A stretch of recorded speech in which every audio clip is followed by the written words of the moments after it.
तो hi everyone, कैसे हो आप सभी लोग। और आज की वीडियो में बड़ा महत्वपूर्ण होने वाला है उन सभी बच्चों के लिए जिनकी क्लास 12 खत्म हो चुकी है और खत्म होने के बाद वो कॉलेज के अंदर जा रहे हो। देख ले कि यार किस प्रकार से थोड़ी बहुत इनकम हमारी बन सकती है, या फिर इनकम चाहे कम रह जाए, एटलीस्ट हमें एक्सपीरियंस और एक्सपोजर मिल जाए इंडस्ट्री का। और आप में से काफी सारे बच्चे, इतने सारों में से कुछ ऐसे बच्चे भी होते हैं जो कि कॉलेज को आगे परस्यू नहीं कर रहे होते, वो देखते हैं कि यार हमें एक फुल टाइम जॉब अपॉर्चुनिटी भी मिल जाए। तो ऐसे में कई सारी गवर्नमेंट जॉब्स भी हैं और डेफिनेटली प्राइवेट सेक्टर तो भरा ही हुआ है। तो हम 50 से ज्यादा ऐसी जॉब्स के बारे में बात करने वाले हैं और इनमें से काफी सारे यार मेरे पर्सनल एक्सपीरियंस से भी आए हैं, जहाँ पे हमने पिछले 8 साल की इंडस्ट्री के अंदर क्या होते हुए देखा है, कहाँ बच्चे आज के दिन नई जॉब्स कहाँ पनप रही हैं। तो इसी के साथ शुरुआत करते हैं आज का ये प्यारा सा सेशन। और मैंने कोशिश करी है इस सभी चीजों को कैटेगराइज करने की कि कोई एक ऐसा बच्चा है जिसकी मान लो कम्युनिकेशंस बहुत अच्छे हैं, तो वो क्या क्या काम कर सकता है। एक ऐसा बच्चा जो टेक के अंदर जाना चाह रहा है या फिर ऑलरेडी बीटेक कर रहा है, बीसीए कर रहा है, फर्स्ट सेकंड ईयर स्टूडेंट है। नॉन टेक के अंदर काफी सारी मैंने जॉब्स निकाली है। प्रोडक्शन, ऐसे लोग जो कि यार अपना मीडिया, सोशल मीडिया इस डायरेक्शन के अंदर जाना चाहते हैं। क्रिएटिव, बाकी क्रिएटिव तो आजकल सारे लोग हो रहे हैं। अदर्स, और साथ में गवर्नमेंट एग्जाम्स। ये गवर्नमेंट एग्जाम्स नेक्स्ट पेज में बताया जाएगा क्योंकि एक पन्ने के अंदर सारी चीजें नहीं आ रही थी। तो शुरुआत करते हैं बिना टाइम वेस्ट करे। अब ये वीडियो यार हमने 2 साल पहले भी बनाया था, पर उसके अंदर काफी सारी ऐसी चीजें नहीं थी जो कि अब हमने ऐड करी हैं, ठीक है। और यहाँ पे जैसे फॉर एग्जांपल फर्स्ट कम्युनिकेशन का मेरा मतलब है कि उसकी स्पोकन इंग्लिश ठीक है, या फिर सिर्फ इंग्लिश लैंग्वेज नहीं बोलेंगे, चाहे आपकी कन्नड़ लैंग्वेज है, रीजनल लैंग्वेज है, चाहे आप हिंदी के अंदर भाषा कर रहे हैं, पर एक ऐसी भाषा है जिसके अंदर आप अच्छे हैं, आप बोल भी अच्छा सकते हैं और लिख भी अच्छा सकते हैं। तो उन बच्चों के लिए यार पहला होता है कि कस्टमर केयर जैसा काम आप कर सकते हो। इसके अंदर ऐसा कोई सॉलिड क्वालिफिकेशन नहीं चाहिए होती। कोई भी एक बिजनेस होता है उसको हमेशा एक कस्टमर सपोर्ट टीम चाहिए होती है। तो आप वाया फोन या वाया ईमेल के माध्यम से जो कस्टमर्स होते हैं उनकी क्वेरीज को रिजॉल्व कर रहे होते हैं। तो 7 से 10 दिन की ट्रेनिंग एक फर्म कराती है, उसके बाद आप अपना काम स्टार्ट कर सकते हैं। दूसरा है सेल्स एग्जीक्यूटिव। अब आप कह सकते हो भैया कि जो सेल्स एग्जीक्यूटिव है इसके लिए तो डिग्री चाहिए होती है। नहीं, ऐसा नहीं है। मैंने काफी सारी फर्म्स देखी हैं जहाँ पे मान लो प्रोडक्ट इस प्रकार का है कि अगर आपकी कम्युनिकेशन स्किल्स ठीक है, अच्छा बोल लेते हो और फिर आपको ट्रेन तो कराए जाते हैं किसी भी सेल्स फर्म के अंदर, तो जनाब आप अपना काम कर सकते हो। टेलीकॉलर भी वही होता है। टेलीकॉलर का मतलब ये इनबाउंड आउटबाउंड कॉल्स हो गई कि आपको दिन में बता दिया जाएगा कि 50 से 100 पोटेंशियल कस्टमर्स को आपको कॉल करना है और ये पर्टिकुलर जो प्रोडक्ट है वो आपको सेल करना है। तो इसमें भी एक ऐसा व्यक्ति जो बोलता है ठीक है वो चल सकता है। डेफिनेटली ट्रेनिंग रिक्वायर्ड होती है, पर वो फर्म्स है ना, वो आपको अंदर ही अंदर करा रही होती हैं।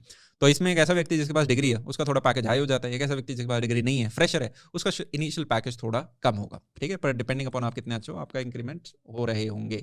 सोशल मीडिया असिस्टेंट, ये एक ऐसा जो हमने भी पर्सनली इस्तेमाल करा है। जैसे काफी बार आप में से का बच्चे जो कॉलेजेस में इनवाइट करते हैं, तो ईमेल चेक करने के लिए हम क्या करते हैं कि फर्स्ट सेकंड स्टूडेंट ईयर का कोई बच्चा होता है उसको इंटर्नशिप पे रख लेते हैं। ऐसा व्यक्ति जो अच्छी अंग्रेजी लिख सके, अच्छे में बात कर सके बच्चों से, जो भी कॉलेज के कोई भी जो उन्हें कोऑर्डिनेट कर रहे हैं। तो ईमेल का भी वही मतलब है यार। काफी सारे सिर्फ सोशल मीडिया के अंदर नहीं, यंग एंटरप्रेन्योर्स होते हैं या ऐसे जिनका बिजनेस स्मॉल साइज है या बिग साइज, किसी भी प्रकार में आप देख लें, पर उन्हें साथ में ऐसे व्यक्ति चाहिए होते हैं जो उनके ईमेल्स के रिप्लाई कर दें, ठीक है।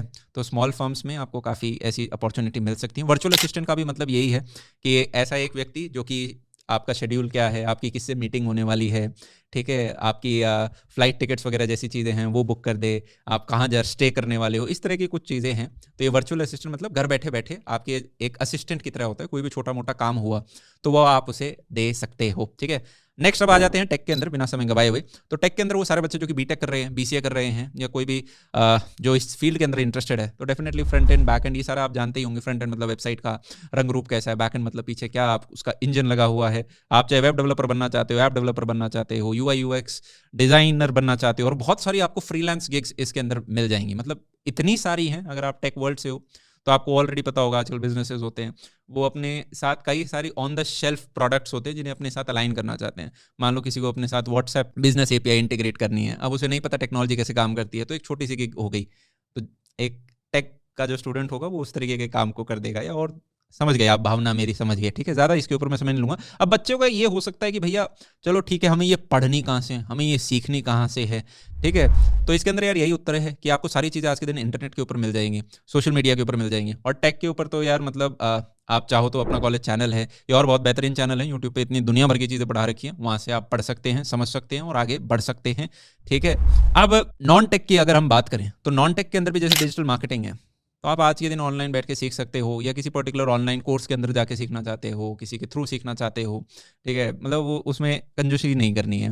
मेरा मानना ये है कि लोग भाई 20-25 लाख रुपए कॉलेज को देने के लिए रेडी होते हैं जहाँ से पर्चा मिलेगा, पर आपको कोई ऐसा हो ना कि यार कहीं पे मेरे को मतलब थोड़े बहुत फ्रैक्शन ऑफ अमाउंट में 2-4-5 हज़ार में मेरा काम हो रहा है, तो वहाँ पे भी आपको जाना चाहिए, कंसिस्टेंसी मिलेगी। तो इसी प्रकार से कंटेंट राइटिंग है, ये भी उन लोगों के लिए जिनकी यार रिटन इंग्लिश अच्छी है, वो जा सकते हैं। टाइपिस्ट ऑपरेटर का मतलब आप समझ गए होंगे कि जितने भी जैसे एडटेक्स भी हैं, तो उनके अंदर यार जो भी आपका कंटेंट होता है तो वो एक टाइपिस्ट होता है। जैसे फिजिक्स केमिस्ट्री मैथ्स के जो क्वेश्चन हैं कौन टाइप कर रहा है, सिमिलरली जो यूपीएससी एग्जाम के जो पीछे क्वेश्चन बन रहा है, इतना सारा कंटेंट बन रहा है, मैगजीन्स देखते हो, तो ये सारे जो होते हैं ये टाइपिस्ट ऑपरेटर का काम होता है। टीचर साथ में बैठ जाते हैं और हो जाता है।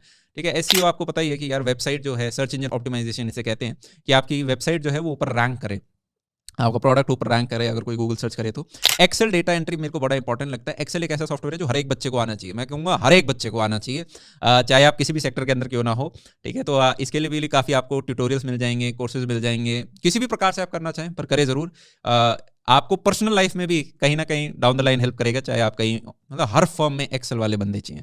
टैली प्रोफेशनल, टैली का मतलब ये होता है, टैली एक सॉफ्टवेयर है, अकाउंटेंट्स यूजुअली यूज करते हैं कि भाई कितना खर्चा हुआ ये सारे करने के लिए। टैली जैसे एक्सेल है उसी प्रकार से एक टैली होता है अकाउंटेंट्स के लिए।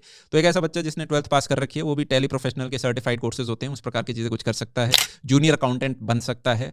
समझ रहे हो। तो इस तरह की मैंने कुछ चीज़ें निकाली। फिर प्रोडक्शन के अंदर ये तो हमने सारे यार बहुत क्लोजली देखे हैं। आप ग्राफिक डिजाइनर बन सकते हो, वीडियो एडिटर बन सकते हो, एनिमेटर बन सकते हो, photographer, videographer, studio operator. Studio operator मतलब कि काफ़ी जगह पे जो स्टूडियोज होते हैं तो लाइटिंग हो गई या कैमरा का सेटअप हो गया या किसी वेन्यू के ऊपर, तो वो इन सभी चीज़ों का ध्यान रखते हैं, उस व्यक्ति को स्टूडियो ऑपरेटर बोला जाता है। लाइव स्ट्रीमिंग हो रही है तो ओबीएस के साथ कनेक्ट करा दिया, इस व्यक्ति को स्टूडियो ऑपरेटर कहा जाता है। ठीक है। फिर मैरिज प्रोडक्शन, ये एक बहुत बड़ा बिजनेस है। मतलब मैंने काफ़ी सारे यंग स्टूडेंट्स को देखा है जिनको कैमरा चलाना आता है, वीडियोग्राफी, फोटोग्राफी आती है, तो जैसे ही शादियों का सीजन आता है तो ये छोटे छोटे गिग्स ले लेते हैं। एक बहुत ही बड़ी इंडस्ट्री है मैरिज इंडस्ट्री, राइट। और ये एक तरह से फ्रीलांस काम करते हैं, एक दिन के 2 से 4 हज़ार रुपये तक अगर आप अच्छे हैं तो और भी बेहतरीन आपको मिल सकते हैं, जब तक आपको वो काम गिग मिल रही है, राइट। स्क्रिप्ट राइटर आप समझ ही गए होंगे कि चाहे सोशल मीडिया के अंदर आजकल इतने सारे यूट्यूब चैनल्स हो गए, वहाँ पे पीछे स्क्रिप्ट राइटर होता है, या कोई छोटी टीवी सीरीज मूवी वगैरह, समझ गए तुम, तो स्क्रिप्ट राइटर वाले काम हो गए। ट्रांसक्राइबिंग क्या होता है कि कोई वीडियो है या कोई ऑडियो है तो जो वो बोल रहे हैं उसको टेक्स्ट में लिखना, ये ट्रांसक्राइबिंग है। अब लास्ट टाइम मैंने जो इस वीडियो को बनाया था तो काफ़ी सारे आपको यूँ लग रहा होगा भाई ये सीख तो जाएंगे पर इसके बाद जॉब अपॉर्चुनिटीज़ कहाँ मिलेंगी। तो दुनिया भर के प्लेटफॉर्म है। आप जैसे फॉर एग्जाम्पल वेब डेवलपर बन गए हो, तो वेब डेवलपर बनने के बाद बस ये लिख दो कि भाई फॉर एग्जांपल आपने मर्ज टैग सीख रखा है, मर्ज टैग वगैरह क्या है आपको नहीं पता है, तो वेब डेवलपमेंट के रिगार्डिंग में हमने अच्छे से वीडियो बना रखा है, उसको आप देख सकते हो। ऐप डेवलपमेंट के रिगार्डिंग में हमने वीडियो बना रखा है, उसे देख सकते हो। फ्रंट एंड क्या होता है, बैक एंड क्या होता है, ये वीडियो हमने बना रखे हैं, वो आप अच्छे से देख सकते हो। तो आप जाओ naukri.com पे या फिर आप सिर्फ गूगल पे जाओ कि मुझे video editor jobs near me, इतना सर्च कर देना और आपको दुनिया भर के प्लेटफॉर्म दिखेंगे। आपको लिंक्डइन के ऊपर जॉब पोस्टिंग दिख रही होंगी, इंडीड के ऊपर जॉब पोस्टिंग दिख रही होंगी, आपको अपवर्क के ऊपर फ्रीलांसिंग का काम दिख रहा होगा, आपको freelancer.com के ऊपर काम दिख रहा होगा। तो ये मैंने कुछ जस्ट वेबसाइट्स बताई हैं, नौकरी भी इनमें से एक है, इंटर्नशाला में भी आपको कुछ मिल सकती हैं। ठीक है। तो इस तरीके की जो है वो आप डेफिनेटली एक्सप्लोर कर सकते हो। अब कुछ और अदर कैटेगरी में है, अदर मैंने इसलिए लिखा है क्योंकि मुझे समझ नहीं आया है किन कैटेगरी के अंदर लिखूं, और इनमें से काफी सारे होंगे जो ओवरलैप भी कर रहे होंगे। जैसे रेफर एंड अर्न है, काफी सारे, जैसे Amazon के ऊपर भी आप चाहो तो रेफर एंड अर्न कर सकते हो कि मान लो मैं अपने वीडियो के नीचे एक Amazon की किसी प्रोडक्ट का लिंक लेता हूँ और आप उसे परचेज करते हो तो एक छोटा कमीशन मुझे मिल रहा होगा। इसी प्रकार से कई सारे लोग हैं जो कि मान लो अपने ब्लॉग की वेबसाइट्स बना लेंगे या सोशल मीडिया पे चैनल्स बना लिए, और उस पर्टिकुलर डोमेन के जो प्रोडक्ट्स हैं अगर आप अपने डिस्क्रिप्शन बॉक्स में एक लिंक के साथ देते हो तो यूजर को सीधी लिंक मिल गई और जो क्रिएटर होता है उसे कमीशन। तो ये एक रेफर एंड अर्न टाइप की चीज हो गई। एफिलिएट मार्केटिंग, ओहो कट गया। एफिलिएट मार्केटिंग, इसका मतलब क्या होता है कि भाई आपने कोई एक चीज पढ़ ली, आपने किसी को रिकमेंड करी, अगर वो भी उस चीज को परचेज करता है तो आपको एक कमीशन मिल जाता है। ट्यूशन, इसको आप ऑफलाइन ऑनलाइन हर प्रकार से कर सकते हो। मैं काफ़ी सारे स्टूडेंट्स को जानता हूँ, बीटेक स्टूडेंट्स, जो कि अपने आस पड़ोस के एरिया में ऑफलाइन ट्यूशन दे देंगे, आज के दिन 1-to-1 ऑनलाइन ट्यूशन भी दे देते हैं। आपको और कोई पर्टिकुलर स्किल आती है, आप टीचिंग असिस्टेंट बन सकते हो, जैसे कोडिंग के अंदर काफ़ी सारा टीचिंग असिस्टेंट का कल्चर है। टूरिस्ट गाइड, इसके लिए काफ़ी सारे गवर्नमेंट के भी हैं, मैं आगे स्लाइड में आपको दिखा रहा हूँ। ट्रांसपोर्टेशन के अंदर काफ़ी फुल टाइम कुछ बच्चे होते हैं जो ड्राइवर वगैरह इन सब के लिए चले जाते हैं। इंश्योरेंस एजेंट, काफ़ी सारे इंश्योरेंस एजेंसीज हैं जो कि आपको शुरुआत में थोड़ी ट्रेनिंग देंगे, उसके बाद आपका टेस्ट लेंगे और उसके बाद आपको एक एंट्री लेवल जॉब दे देती हैं। अर्बन कंपनी, मैंने अपनी तरफ से एक एग्जांपल और देना चाहा। आपने सुना ही होगा जैसे आजकल घर में आपके आ जाते हैं ऐसे लोग जो कि आपको हेल्प करते हैं। मान लो आपको सैलून नहीं जाना पड़ता है, आपके चाहे एसी रिपेयर वर्क हो गया और दुनिया भर के आप लोग जानते ही होंगे। तो इन सभी के रिगार्डिंग अब ऐसे प्लेटफॉर्म्स आ चुके हैं, सिर्फ ये नहीं, ये कोई प्रमोशनल वीडियो नहीं है, जहाँ पे आप एज अ प्रोफेशनल जा सकते हो। वो आपको ट्रेन भी करेंगे, मुझे कुछ प्लेटफॉर्म्स हैं जो मतलब उसके लिए कुछ चार्ज कर सकते हैं, कुछ हैं जो कि शायद उतना चार्ज ना करें, राइट। और वहाँ पे 2-3 महीने की ट्रेनिंग के बाद उधर आपको काम मिलना स्टार्ट हो जाएगा। क्या आप थोड़ा सा मेरा आइडिया समझ गए? तो ये भी एक बहुत बड़ा डोमेन है और इसके अंदर भी बहुत सारे लोग इंगेज होते हैं, क्योंकि कमाने के लिए आपके पास पूरा जीवन है, राइट। अर्न करने के लिए आपके पास पूरा जीवन है। एक अर्ली एज से स्टार्ट करते हैं तो मुझे लगता है उसका एक एज होता है, एज इन द सेंस कि आप अवेयर हो जाते हो। आप पहली बार अपने जब 100 रुपए भी कमाते हो तो आपको लगता है अरे यार ये मेरी फर्स्ट इनकम है। आप अपने पहली बार 5,000 रुपए भी कमाओगे महीने के तो अरे यार ये मेरी फर्स्ट इनकम है, तो आपको बड़ा अच्छा फील होगा। फिर आपका दिमाग घूमना स्टार्ट होगा कि यार 5 का मैं 10 कैसे कर सकता हूँ, 10 का मैं 15-20 कैसे कर सकता हूँ, मैं इसको और आगे चीज कैसे बढ़ा सकता हूँ। तो मेरा मानना है start early if you can. हाँ, आप में से काफी ऐसे बच्चे भी होंगे जो कहेंगे भैया मेरे को तो मेरी 3rd ईयर के अंदर अच्छी इंटर्नशिप्स होती है, 4th ईयर के अंदर बढ़िया प्लेसमेंट्स होती हैं कॉलेज के अंदर, मेरा ये सब करने का क्या जरूरत है। हाँ, आप बिल्कुल सही है, आपको करने की कोई जरूरत नहीं है, या फिर मैं तो गवर्नमेंट एग्जाम की तैयारी कर रहा हूँ, मैं इन सब में क्यों फंसूं। बिल्कुल कोई फंसने की जरूरत नहीं है, राइट। ये बस मैंने भी अपने कॉलेज के फर्स्ट ईयर से कुछ चीजें शुरुआत करी थी। मेरा भी ये था कि 3rd-4th ईयर के अंदर अच्छी प्लेसमेंट्स लेते हैं कॉलेज के अंदर हैं, पर कभी कभी आप जब वो शुरुआत जल्दी करने से मेरा एक दूसरा ट्रेजेक्ट्री हुआ और मैंने ऐसे कई सारे एग्जाम्पल देखे हैं। और कुछ भी नहीं तो आप बहुत कुछ सीख जाओगे, राइट। तो उतना करो कि आप अपने पास टाइम जो फालतू आप टाइम इधर उधर लगा रहे थे उसको अब आपने एक राइट डायरेक्शन में यूटिलाइज किया, आपके कम्युनिकेशन स्किल्स वगैरह वो भी काफ़ी हेल्प हो रहे होंगे। अच्छा, ये कुछ यार मैंने चीज़ें आपके लिए यहाँ पे एक्स्ट्रा लिखी थी, फिर मैं सोचा चलो नेक्स्ट पेज में लिख देता हूँ। ये इंश्योरेंस एजेंट वाला भी मैंने ये बताया था, शॉर्ट टर्म कोर्सेज होते हैं एजेंसीज के, उसके बाद आपको बस टेस्ट क्लियर करना होता है। स्किल सेंटर्स भी बहुत सारे बना रखे हैं, एनएसडीसी की वेबसाइट है जो कि आप चेक कर सकते हो, उस पर सारे कोर्सेज फ्री होते हैं और डिप्लोमा आपको मिल जाता है वोकेशनल कोर्सेज के अंदर, ठीक है। कुछ ऐसे काम जैसे लोकल इलेक्ट्रिशियन वगैरह इस तरह की चीज़ें हो जाती हैं। टूरिज्म गाइड, गवर्नमेंट एग्जाम होता है बाय टूरिज्म डिपार्टमेंट और फिर आप टूरिस्ट गाइड बन सकते हो, जो मैंने आपको शुरुआत में बताया था, राइट। और कंस्ट्रक्शन के अंदर आप क्राफ्टमैन इन आर्किटेक्चर, ये कुछ ऐसी चीज़ें मैंने बस कुछ कुछ लिखी हैं, समझ रहे हो। अब हम मूव करते हैं यार गवर्नमेंट एग्जाम कैटेगरी के अंदर। तो काफ़ी सारे गवर्नमेंट एग्जाम्स हैं जो आप 12वीं की बात कर सकते हो, तो उनको यार मैंने एक डॉक्यूमेंट करके यहाँ पे लिख दिया इनके नाम, और साथ में नीचे इनके बारे में लिखा है कि क्या सैलरी है, क्या क्या सिलेबस इनसे पूछा जाता है, कितनी वैकेंसीज इनमें यूजुअली निकलती हैं। सबके बारे में काफ़ी सारी डिटेल नहीं है, पर थोड़ा थोड़ा आपको आइडिया लिख जाए जिससे कि आप गूगल पर जाकर सर्च कर पाओ। तो जूम करते हैं। सबसे पहले तो यार एनडीए, जिसके बारे में आपको पता ही होगा, नेशनल डिफेंस अकेडमी का एग्जाम होता है। काफ़ी सारे बच्चे इसकी तैयारी कर रहे होते हैं अपने 11th 12th के दौरान, जिससे बाद में आगे जा पाए। और साथ में एक और चीज़ होती है एसएससी, आपने नाम सुना होगा कि यार लोग यूपीएससी के बाद एसएससी की तैयारी कर रहे होते हैं। भैया इसके लिए ग्रेजुएशन नहीं चाहिए होता है क्या? मैं चाहूँगा कि आप एसएससी गूगल करना, तो आपको जो पहली वेबसाइट मिलेगी ssc.nic.in, इस पर जैसे ही आप जाओगे तो ऊपर अप्लाई सेक्शन में जाना। अप्लाई मतलब कि जॉब अप्लाई मैं करना चाहता हूँ, जैसे ही उस पर ऊपर क्लिक करोगे तो सीजीएल यहाँ पे आपको दिख रहा होगा। सीजीएल का मतलब होता है कंबाइंड ग्रेजुएट लेवल। ये होता है उन लोगों के लिए जिन्होंने ग्रेजुएशन कर ली है, पर एक साथ में सीएचएसएल भी दिखेगा जो कि होता है combined higher secondary level examination. इसका मतलब जो वो बच्चे जिन्होंने 10+2 ही किया है, तो उनके लिए कुछ एग्जाम्स यार और कुछ पोजीशंस हैं जो कि निकल रखी हैं, जैसे कि आप अपर डिवीजन क्लर्क बन सकते हो, लोअर डिवीजन क्लर्क हो गया, पोस्टल असिस्टेंट हो गया, डेटा एंट्री ऑपरेटर हो गया, ठीक है, आपके असिस्टेंट हो गए। फिर इसी प्रकार से एसएससी का ही एक और एग्जाम है मल्टीटास्किंग स्टाफ, फिर साथ में जनरल ड्यूटी कांस्टेबल। ये जीडी के अंदर तो यार बहुत सारी वैकेंसीज हैं, अभी आपको मैं दिखाऊंगा भी। फिर इसी प्रकार से आपका स्टेनोग्राफर। स्टेनोग्राफर क्या होता है? एक तरह से इनका वही काम होता है कि भाई कोई सीनियर ऑफिसर के साथ जो चीज़ें वो बोल रहे हैं, कुछ टाइप वाइप करना हो तो उस तरीके की चीज़ें हो गई। ये लोको पायलट क्या होता है कि भाई जो ट्रेन का अंदर जो ड्राइवर होता है उसके साथ ये काम कर रहे होते हैं, बड़ा काफ़ी रिस्पॉन्सिबल काम है इनका भी।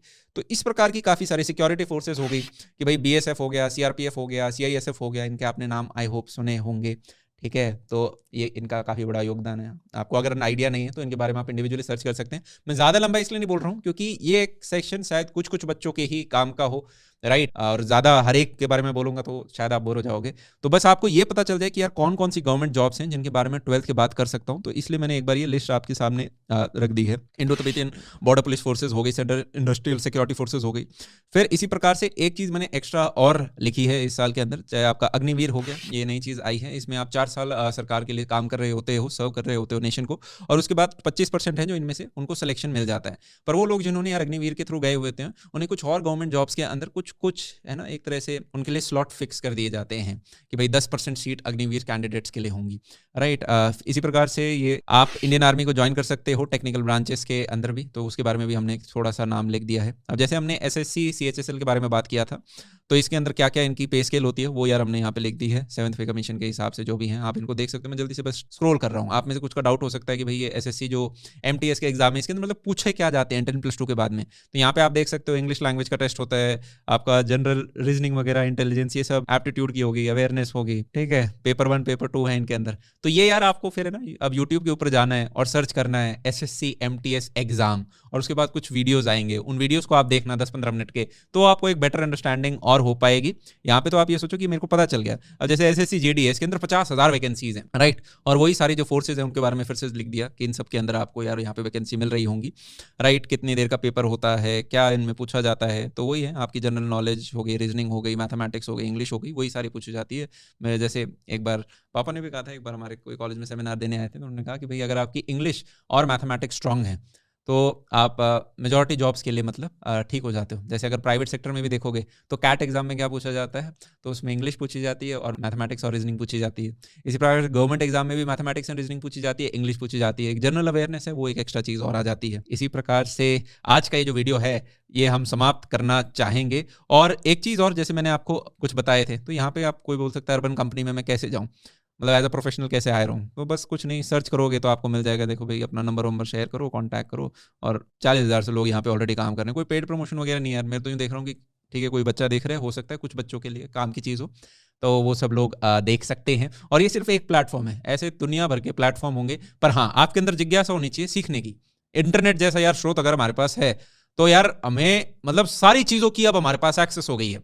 तब आपको ये देखना है कि यार कैसे मैं इसको अपने बेस्ट तरीके से यूज कर सकता हूँ, यूटिलाइज कर सकता हूँ, कैसे मैं बढ़िया चीजें सीख सकता हूँ, ठीक है। कॉलेज के अंदर आप आते हो, 3 से 4 साल आप यहाँ पे लगा रहे होगे, पर मात्र सिर्फ 3-4 साल गुजारने से, ठीक है, बहुत सारे सेमेस्टर एग्जाम देने से आपको at the end of the 3rd and 4th year आपको जॉब नहीं मिल रही होगी। आपको स्वयं मेहनत करनी होगी, खुद की कोर स्किल्स के भी ऊपर काम करना है।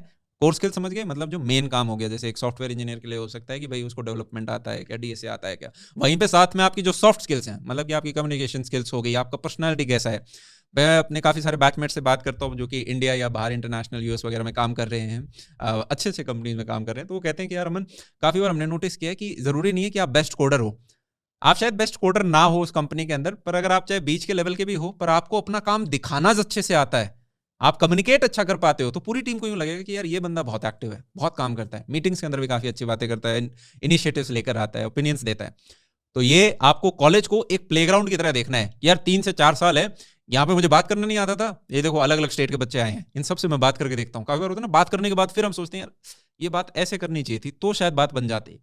प्रोफेसर से भी जब अटेंडेंस लेने जाते हो, वहाँ पे भी हमारी ट्रेनिंग हो रही है, ठीक है। और एक और मैं छोटा सा बताना चाहूँगा, जैसे मुझे श्रद्धा मैम ने बताया था कि उन्होंने क्या किया था कि अपनी इंग्लिश इंप्रूव करने के लिए उन्होंने दोस्त ऐसे बनाए जो डासा स्टूडेंट्स थे। डासा स्टूडेंट्स मतलब NRI स्टूडेंट्स होते हैं जो कि कॉलेज के अंदर एडमिशन लेते हैं। हॉस्टल में उनके सारे दोस्त ही ऐसे थे, तो उनकी इंग्लिश अपने आप अच्छी हो गई, स्पोकन इंग्लिश काफ़ी बढ़िया उन्होंने बना ली। साथ में डिबेटिंग वगैरह के अंदर इंटरेस्ट था, तो वहाँ से भी हेल्प मिला। तो कॉलेज की सोसाइटीज़ वगैरह भी अगर आप ज्वाइन करते हो तो अपना इसी हिसाब से कि देखो यार, पढ़ाई में definitely final 3rd 4th year में थोड़ा नुकसान होता है, तो लोग छोड़ देते हैं अपने इन सब चीज़ों को, राइट। पर पहले साल में आप इन चीज़ों को एक्सप्लोर कर सकते हो, सोसाइटीज़ में जाओ, ऑडिशंस दो, रिजेक्ट हो, किसी में सेलेक्ट हो गए तो बहुत बढ़िया बात, सेलेक्ट भी हो गए तो उसे छोड़ देंगे हम 1 साल बाद में, क्योंकि हमारे लिए हमारा करियर इंपॉर्टेंट है। पर उस दौरान में आप कुछ चीज़ें सीख गई, अपनी पर्सनालिटी थोड़ी खुल गए, थोड़ा आपको वो बोलने पे जोर देंगे, और ये बड़ा ज़रूरी है, राइट। इसी प्रकार से मैंने नौकरी भी यहाँ पे खोल रखा है। जैसे किसी बच्चे को यूँ ना, पता नहीं कैसे जॉब दिखती होंगी, कहाँ पे पोस्टिंग होती होगी, तो जस्ट एक सिंपल एग्जांपल ले रहा हूँ कि आप कह सकते हो अच्छा यार I am looking for internship, तो इंटर्नशिप सेक्शन के अंदर आप जा सकते हो। या फिर आप लिख सकते हो कि भाई मैं क्या बनना चाहता हूँ, मैं तो फ्रंट एंड डेवलपर की जॉब्स देख रहा हूँ, सर्च मार दिया, तो अब ये काफ़ी सारे आगे नॉट डिस्क्लोज, मतलब पैसा कम दे रहे हैं ठीक है, पर यहाँ पे फ्रंट एंड डेवलपर हो गया, 4 से 6 लाख का पैकेज इधर दे रहे हैं, not disclose not disclose not disclose not disclose, यहाँ पे दे दिया कि भाई ओके 6 से 12 लाख का पैकेज दे रहे होंगे। तो इस प्रकार से कई सारी आपको यहाँ पे मिल रही होंगी, राइट। तो आई होप ये वीडियो आपके लिए यूजफुल रहा होगा। इसी के साथ आज का ये सेशन समाप्त करते हैं, तब तक के लिए love you all, take care. और कुछ चाहिए तो मुझे कमेंट सेक्शन में जरूर बताना। तब तक के लिए बाय बाय, टेक केयर, सी या।